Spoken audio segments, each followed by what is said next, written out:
Na-detect ng Philippine Navy ang pagdaan naman ng ilang Chinese warship malapit sa ating exclusive economic zone. Hindi pa raw nila alam ang pakay ng pagdaan ng mga warship. Gayunman, pinagbigay alam na nila ito sa mga kaalyadong bansa ng Pilipinas. May unang balita si Chino Gaston.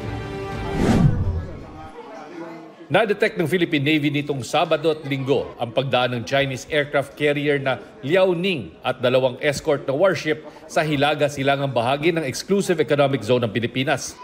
Bago nito, na-detect din ang pagdaan malapit sa EEZ ng isang Chinese amphibious assault warship at dalawang escort patungong Australia.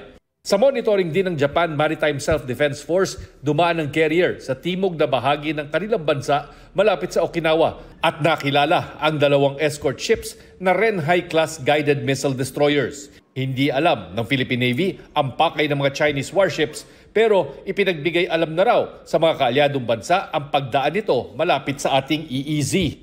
Without going into details, the expanded MDA of the AFP looks into all sources of information.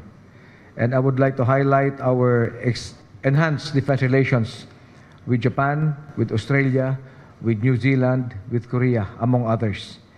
Secondly, historically, this has been the path of a carrier battle group from the PLA Navy. Coming from mainland China, it transgresses the northern part of the zone, passing through Okinawa, Miyako Straits, down our eastern seaboard, Palau, Australia, down to Indonesia, Lombok Strait, heading up to Cebu Channel, exiting in the South China Sea. Samantala, constant o hindi naman nagbabago ang dami ng mga Chinese vessels sa West Philippine Sea.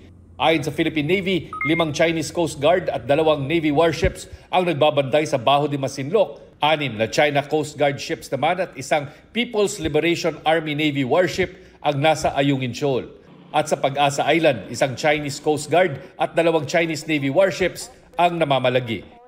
Ito ang unang balita, Chino Gaston, para sa GMA Integrated News. Igan, mauna ka sa mga balita, mag-subscribe na sa GMA Integrated News sa YouTube para sa iba't ibang ulat sa ating bansa.